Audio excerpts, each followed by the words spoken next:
charges of anti-Semitism and outrage over late-term abortions. We'll take a look. And just ahead of another U.S.-North Korea summit, new allegations the communist regime is producing more fuel for nuclear bombs. This is Special Report.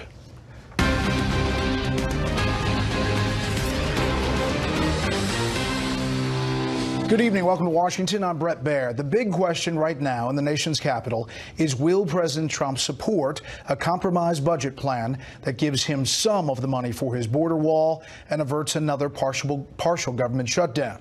The president says he's not thrilled with the terms, but is thrilled about the direction of construction. We have Fox team coverage. Mike Emanuel's on Capitol Hill to tell us what's exactly in this proposal and what's not. But we begin with Chief White House correspondent John Roberts and whether the New Deal is the right deal for the guy who wrote The Art of the Deal. Good evening, John. Bret, good evening to you. President Trump is still waiting to see exactly what is in the deal being negotiated by Congress, so perhaps he'll want to listen to Mike Emanuel. White House officials tell Fox News today the president will not make a decision on a way forward until he actually has something to review. Okay, thank you all very much. As Congress moves toward a deal to avert another government shutdown, meeting with his cabinet today, President Trump gave what he has heard so far 2 thumbs down. Am I happy at first glance? I just got to see it. The answer is no, I'm not. I'm not happy. The deal would give the president $1.37 billion to build 55 miles of new fencing in the Rio Grande Valley sector. The money is far short of the $5.7 billion President Trump wanted, though the president suggested he will find other ways to get what he wants. I'm adding things to it, and when you add whatever I have to add, it's all going to happen where we're going to build a beautiful, big, strong wall that's not going to let criminals and traffickers and drug dealers and drugs into our country. Conservative pundits didn't like the deal one bit. Ann Coulter tweeting, Trump talks a good game on the border wall, but it's increasingly clear he's afraid to fight for it. Call this his yellow New Deal. And this from radio host Rush Limbaugh. If he signs this, he's going to have to make the case that you never get everything you want all at once in Washington. We've got divided government. But if President Trump doesn't sign it, the government will shut down again. And the president appears to have little appetite for that. And I accepted the first one, and I'm proud of what we've accomplished, because people learned during that shutdown all about the problems coming in from the southern border. I've always accepted it. But this one, I would never accept if it happens, but I don't think it's going to happen. But this would be totally on the Democrats. The president rallied his supporters to the cause for a border wall last night in El Paso, Texas. We're building the wall anyway. But literally across the street, a counter rally against a wall. You did good, El Paso! Led by former Congressman Beto O'Rourke, a possible 2020 presidential contender. We know that walls do not save lives. Walls end lives. And a disturbing moment at the president's rally last night. After his typical ripping of the media, a man wearing a MAGA hat jumped up on the press riser and shoved a BBC cameraman, causing the president to pause. You all right? Everything okay? The man was restrained and eventually ejected from the rally. After the BBC complained about lax security for the press at the event, the press secretary, Sarah Huckabee Sanders, today released a statement saying, quote, President Trump condemns all acts of violence against any individual or group of people, including members of the press. Bret? John Roberts, live on the North Lawn. John, thanks. The compromise bill includes plenty to both please and anger lawmakers on both sides of the immigration debate. Chief Congressional Correspondent Mike Emanuel has that part of the story from Capitol Hill tonight. A cautious response to news of a bipartisan compromise on border security just days ahead of a critical Friday night funding deadline. And now key players are selling it to colleagues trying to round up votes. This is a down payment on where the president wants to go and where we want to go with him. That is to secure the borders of the United States. Senior congressional aides tell Fox the agreement includes $1.375 billion for border wall. Funding can be used for 55 new miles of wall. Border Patrol can use any currently deployed design. Aides note that new construction will be in the Rio Grande Valley sector, which is the Border Patrol's greatest concern. The Senate Majority Leader says it's a good step funding the government and delivering some priorities. I hope he signs the bill. And second, I think he ought to feel free to use whatever tools he can legally use to enhance his effort to secure the border. A close White House ally elaborated on what more the president could do. He can basically has some authority without a national emergency to reprogram money. And the other way is to declare a national emergency and move money around. I think he'll do both. He can't raise the caps. And as for moving around the money, he needs congressional permission to do it. There's also a component involving immigration and customs enforcement, which senior aides say has no internal enforcement cap, 5,000 detention beds above the record level, funding and flexibility to maintain detention population and respond to apprehension surges. And aides insist it provides enough flexibility to reach the president's requested level of 52,000 beds. Schumer notes it's a compromise. Please, Mr. President, no one got everything they wanted in this bill, but sign it and don't cause a shutdown. Many leaders, lawmakers have heard the pitch to support it. Like the president, they'd like to read it to see exactly what is in it. Bret? Mike, in other Hill news, Senate Majority Leader Mitch McConnell announced he's going to force a vote on the Green New Deal resolution proposed by a bunch of progressive Democrats on the House side and also Senator Markey on the Senate side. What about that? Well, that's right. He's going to put it on the Senate floor. Quickly, 5 Senate Democrats quickly came out and supported the Green New Deal proposal. Senators Booker, Gillibrand, Harris, Klobuchar, a co-sponsor, and Warren. So clearly McConnell wants to put them and all Senate Democrats on the record on it. Bret? Senator Klobuchar will join us in just a minute. Mike, thanks. President Trump says Minnesota freshman Congresswoman Ilhan Omar should step down over anti-Semitic comments. The president says her apology was, quote, lame. Her lame apology, and that's what it was. It was lame, and she didn't mean a word of it. Was just not appropriate. I think she should resign from Congress, frankly. Omar says she had no intention of offending anyone, including Jewish Americans. The lawyer representing one of the women who has accused Virginia Lieutenant Governor Justin Fairfax of sexual assault is urging state lawmakers not to delay a public hearing on the matter. Attorney Nancy Erica Smith, who works for Meredith Watson, says Fairfax should have to testify publicly. There's been no indication so far that legislative leaders want public hearings on that matter. The Virginia scandals are just the latest complications for a Democratic Party that some see as losing its self-declared moral high ground over Republicans on a number of fronts. Tonight, correspondent Peter Ducey looks at the fallout from a pretty difficult stretch. In the time of Trump, Democrats are always trying to claim the moral high ground. You are either complicit in the evil, you are either contributing to the wrong, or you are fighting against it. The GOP tax scam is a moral obscenity. It is immoral to allow politicians to harm women and families to advance a political agenda. But the tables have turned now that one Democrat's controversial comments some critics saw as a defensive infanticide has only been overshadowed by questions about whether or not he's the one in blackface or a Klansman uniform in his yearbook. Virginia's Governor Ralph Northam. I like him. Keeps us out of the papers. I like him. I'd like to find a few more guys like this one. You might find some up the street in a Congress consumed by questions about racism in the Virginia governor's past and allegations of sexual misconduct in the lieutenant governor's past. I don't know what all the right answers are, but I don't think the Democratic Party's ignored it. So to my Democratic colleagues, I think many of them have risen to the occasion. Then there's the issue of Ilhan Omar, the Democratic Congresswoman now apologizing for anti-Semitic comments. It's anti-Semitic and there's anti-Israel hate that's infiltrating American politics. We're seeing it on college campuses. It's infiltrating the halls of Congress. Omar was condemned by Democratic leadership eventually. It was almost as if they needed time to think through the political consequences, and that disappointed me. But some Democrats doubt they will ever cede the moral high ground to Republicans as long as the president's name is Donald Trump. All of these people point fingers at us when they are engaging in what I would call manufactured moral crisis as they continue to support the lying sexual predator president. But regardless of who has the high ground heading into 2020, these scandals are high on the front pages of newspapers across the country, which could complicate campaigns of Democrats lining up to challenge President Trump. Bret? Peter, thank you.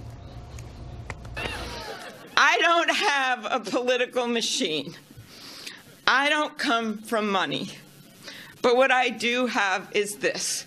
I have grit.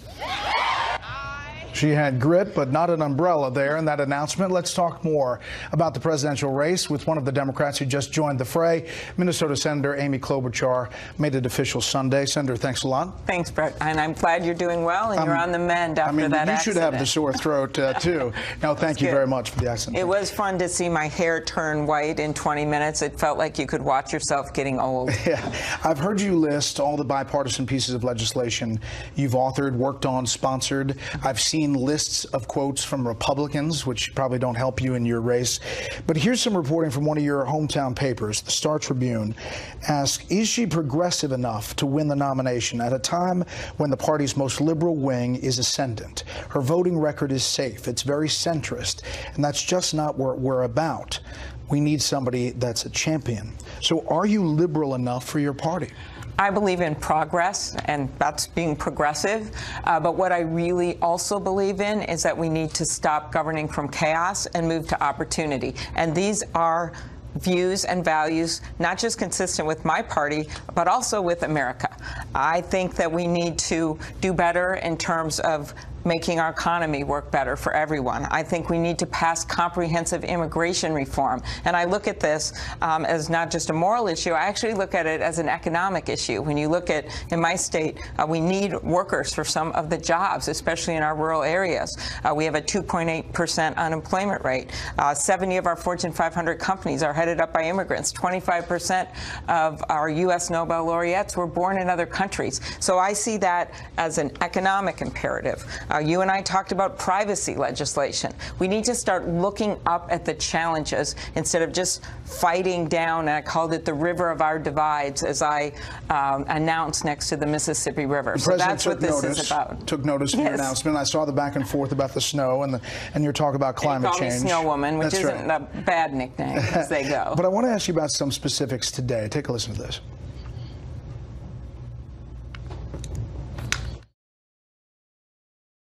The biggest proponents of open borders are rich liberals and wealthy donors.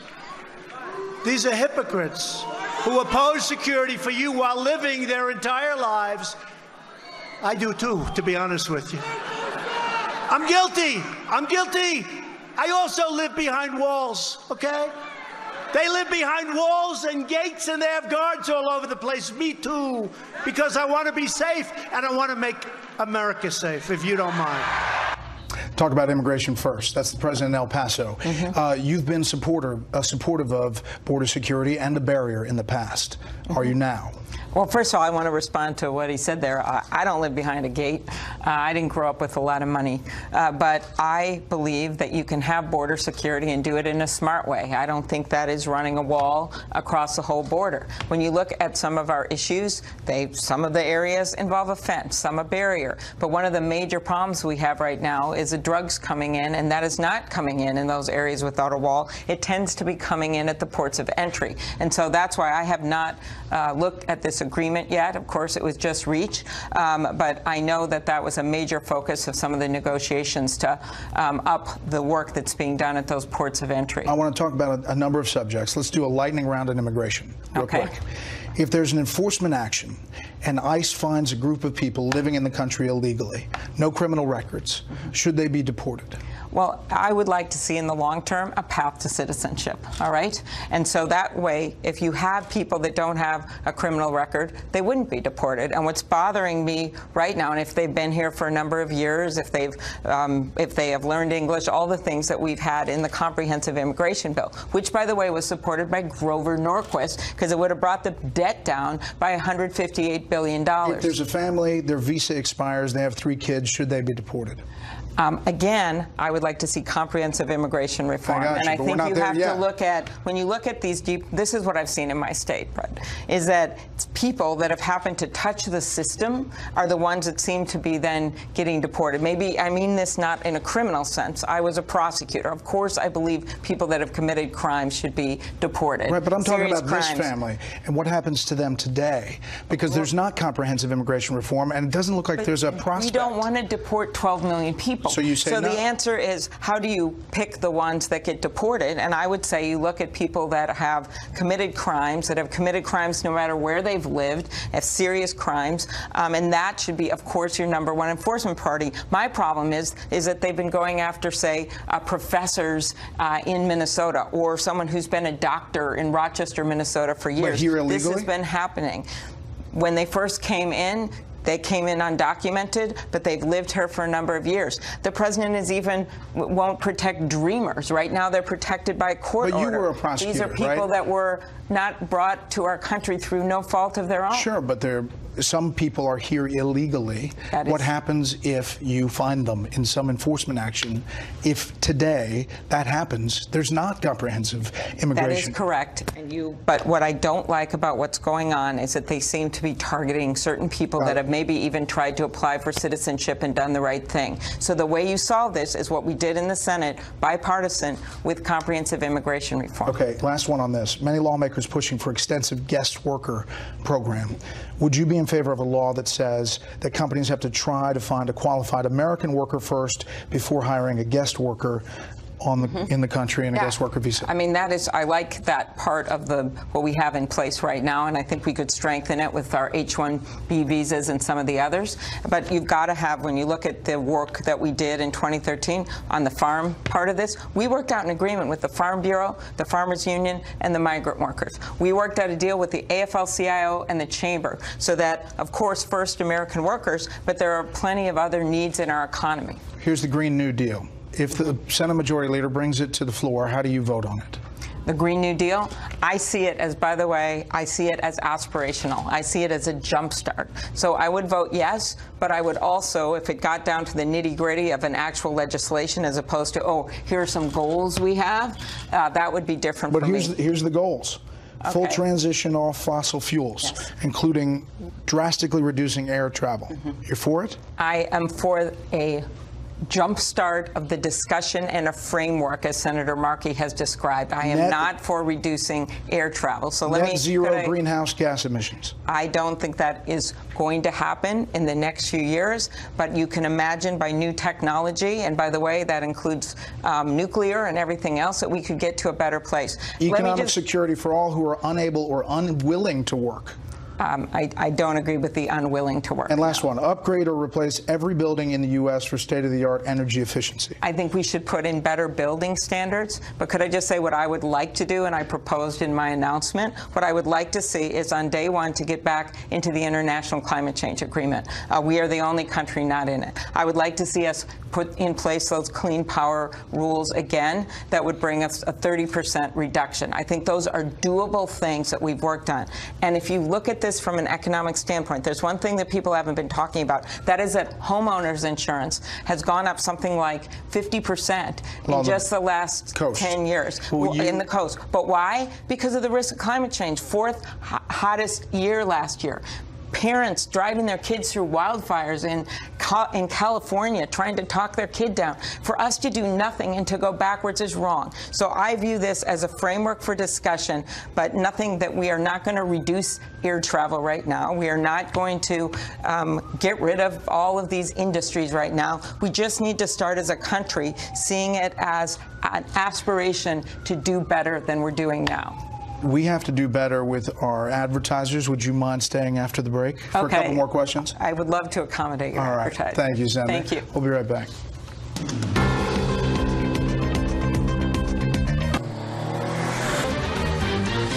We are back with Minnesota Senator and 2020 presidential candidate Amy Klobuchar. Thanks for sticking around. A couple of more things. The Minnesota delegation, the president condemned the comments from Congresswoman Omar today for being anti-Semitic, thinks she should resign from Congress. Haven't seen you weigh in on those comments. Do you think she should? I did. I was asked for a I just comment. Haven't seen it's okay. Yesterday in Minnesota, and I gave a statement that, of course, criticized the comments as being anti-Semitic. I'm glad she apologized. That was the right thing to do. But there is just no room for those kinds of words. And I think that Israel is our beacon of democracy. I've been a strong supporter of Israel, and that will never change. The president talked about socialism in El Paso, hit it really hard. He seems to be using the State of the Union address, talked about it again, saying it doesn't work anywhere. It's produced poverty, misery, repression, and despair. Do you agree with that? I am a Democrat and not a socialist. I actually worked in the private sector for 14 years, and I believe in capitalism. I just believe that you also need a strong government that looks at things like, well, if you have all monopolies and you've got no competition, you got to have antitrust laws. That's the founders of our country believe that. I believe you need consumer laws to protect people, and it's always a balance in how you do that. But you also have to have our country was founded on a strong economic system, and I believe in competition and capitalism. There have been a number of stories about how you deal with your staff. I've heard you answer the questions, that you expect a lot, that you're a tough boss. You concede that. But you also point to others who say they like working with you. Some of the stories are pretty specific, though. Here's Yahoo. A number of former staffers, both male and female, describe a workplace environment governed by fear and dread, one in which Klobuchar treated her Capitol Hill staffers with cruelty and humiliation while fixating on seemingly minor issues. The Huffington Post says that Senator Reid rebuked you for mistreatment of your staff in 2015. Is that true? I called Senator Reid when I heard this, and he doesn't remember that, and I don't remember that either. And where's all this coming from? I don't know. It's all anonymous, but I will say that I am proud of our staff. And yes, I can be a tough boss and push people. That's obvious, but that's because I have high expectations of myself. I have high expectations of those that work with me, and I have high expectations for our country. My chief of staff has worked for me for 6 years, my state director for 7 years, my campaign manager for 14 years. Ever throw a binder at anybody? If you look at that story, I think you'll see it said something about me throwing a binder down, so you think not this is at just someone. Out to kind of give you a negative perception as you roll out this presidential run? I don't know what it is. I just know that I should be judged, and I will take responsibility for everything that happens on this campaign. And there's nothing better way to judge a manager, which I was for years, by the way, when I was county attorney with a very low turnover rate for 8 years, managed hundreds of prosecutors, which isn't easy to do. And so I think people should judge me based on this campaign and how we do. And we sure had a good beginning, and that was a strong team that did that. I mean, some are saying the questions are sexist to begin with, but obviously Democrats are going to use temperament as one of the things to run against President Trump. So do you have the temperament to be president? I do. I think I showed that during the Kavanaugh hearings, and I have showed that through my life in terms of how I dealt with adversity in my personal life, growing up with my dad with a pretty severe drinking problem. He's doing well now at age 90, to the life I lead now. And that's the elevator pitch? Oh, my elevator pitch? No. My elevator pitch is I've had it with governing from chaos. We need to govern from opportunity. We need to look up at the challenges before us instead of looking down and looking away. And those challenges are big, but we are up to them as a country. And one of the reasons I came on this show is that I believe that candidates for office, whether a Democrat or a Republican, have to go not just where it's comfortable, but where it's uncomfortable. And I love you, but Fox may not always be comfortable for Democrats. But I want to make that point. Senator Klobuchar, we appreciate your time. Thank you, Bret. It's great to be on. Up next, the verdict is in for notorious Mexican drug lord El Chapo Guzman. We'll go live to the courthouse in Brooklyn.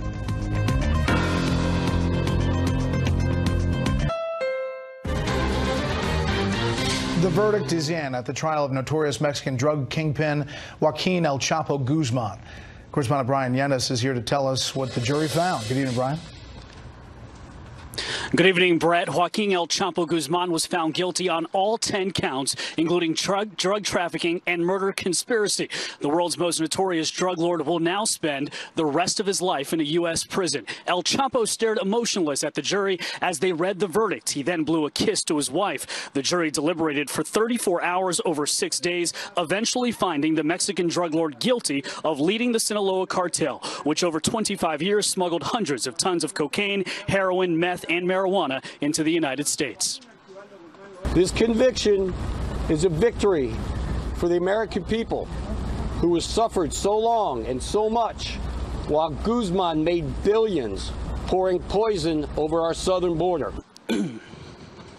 The prosecution presented an avalanche of evidence against El Chapo. Over the 3-month trial, 56 witnesses testified, including 14 cooperating witnesses, El Chapo's closest associates, seized cocaine, wiretap phone calls, personal text messages, and drug ledgers. This verdict ends a 2-year saga that began when El Chapo was extradited to the U.S. in January 2017. The defense tried to cast reasonable doubt, but ultimately admitted the evidence proved to be too overwhelming.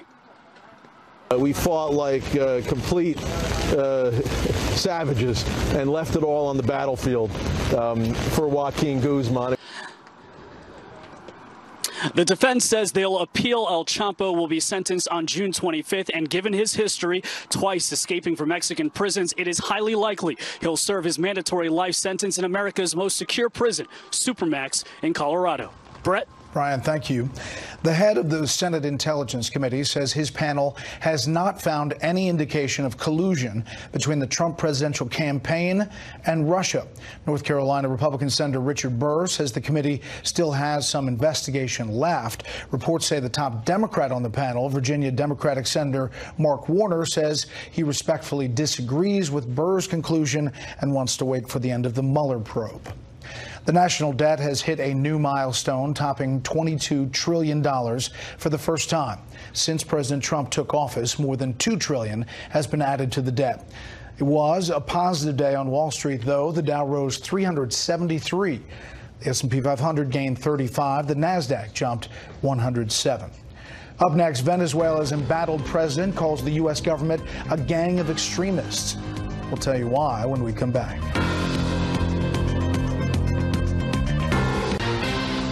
Venezuela's embattled and disputed president is once again blaming the U.S. for his country's economic and political crisis. Nicolas Maduro says the Trump administration is responsible for his many troubles. State Department correspondent Rich Edson has details.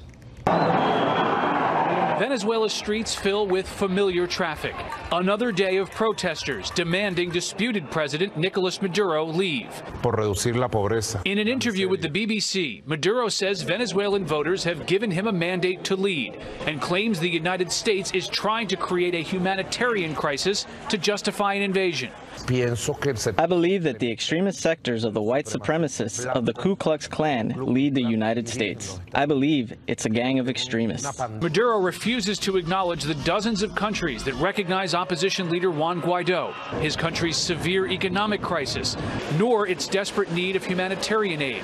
His government is blocking aid shipments that the U.S. government is massing in Colombia across a barricaded bridge from Venezuela. The United States government has set up with the compliance of the Colombian government in order to humiliate the Venezuelans.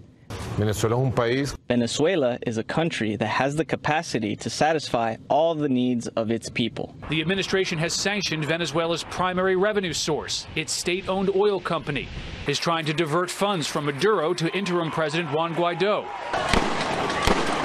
and build international pressure to compel Maduro to yield power. We're very optimistic the community of nations will rally support away from Maduro and towards the Venezuelan people. China and Russia have invested billions in Venezuela and have supported Maduro's government.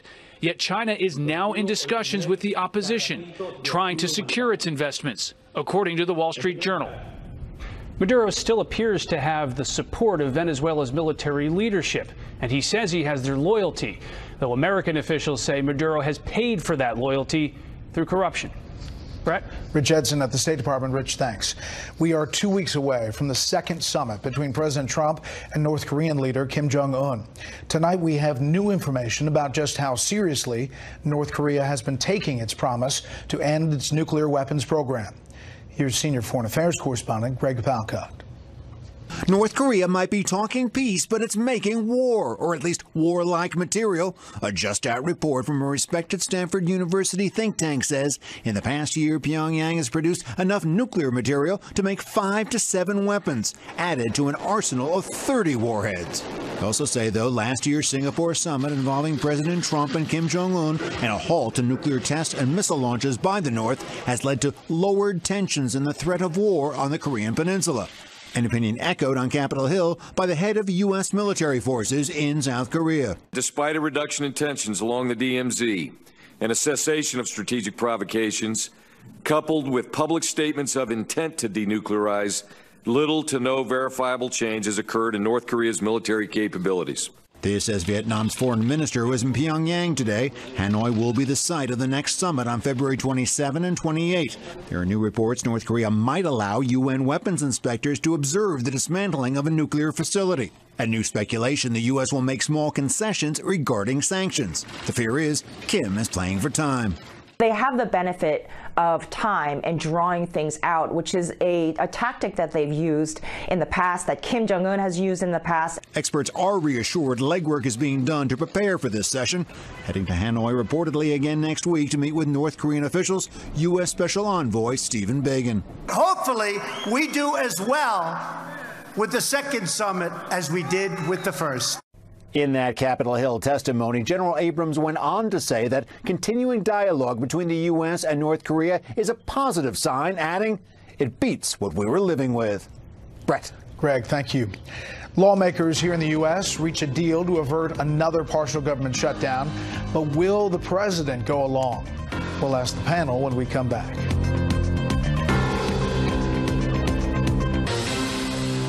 We have a bipartisan agreement. As in all bipartisan agreements, everybody had to give something. We are urging the president to sign it. It's not everything the president hoped to get, but I think it's a good step in the right direction. I hope he'll decide to sign it. Am I happy at first glance? I just got to see it. The answer is no, I'm not. I don't think you're going to see a shutdown. I wouldn't want to go to it now. If you did have it, it's the Democrats' fault. Well, we have a deal, but will the president go along with it? The deal structure, the agreement is $1.375 billion for a border wall. That's $4.3 billion less than what the president demanded. 55 miles of new border fencing, does not include a strict new cap on Democrats had sought on detainees' beds there. Provides enough money for 45,000 ICE detention beds, wants to reduce that over the fiscal year. Substantial funding to improve temporary customs and border protection holding facilities, and additional resources for alternatives to detention and the family case management program. That's the structure of it. Is it good enough? Let's bring in our panel. Jonah Goldberg, senior editor at National Review. Molly Hemingway, senior editor at The Federalist.